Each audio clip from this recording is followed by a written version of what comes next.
So the concept that stuck for me from this past reading was like the concept of like the penny press, and in like the early like 1800s, a bunch of like newspaper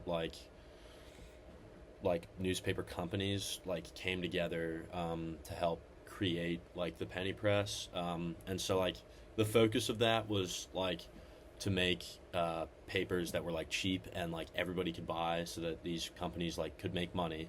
That's why they were called the penny press, because the papers only cost like a penny.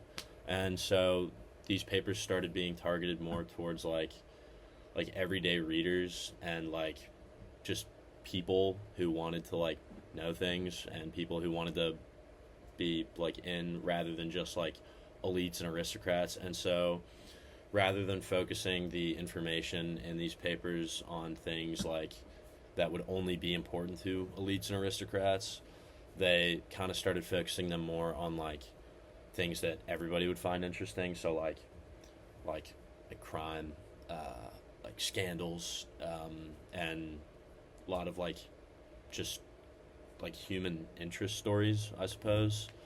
But that kind of changed journalism from just like elite political writing to more of that like mass nation concept, where you're trying to like find things that appeal to like everybody, so that it can be like marketed towards everybody.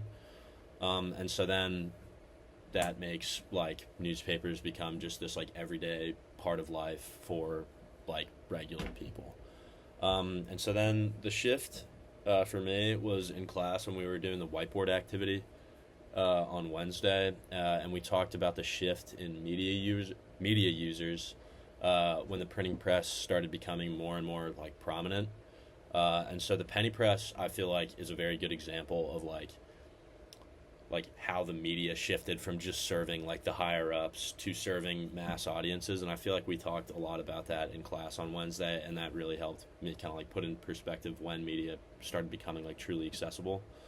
And then I feel like I can like relate this whole concept back to like how we have media now. Like back in the day, media wasn't very accessible. You know, the most you had was like newspapers, and then penny press came along, and everybody started like getting into it, and now we have like that same accessibility through like social media, whether it's like Instagram, New York Times, TikTok, anything like that. So yeah.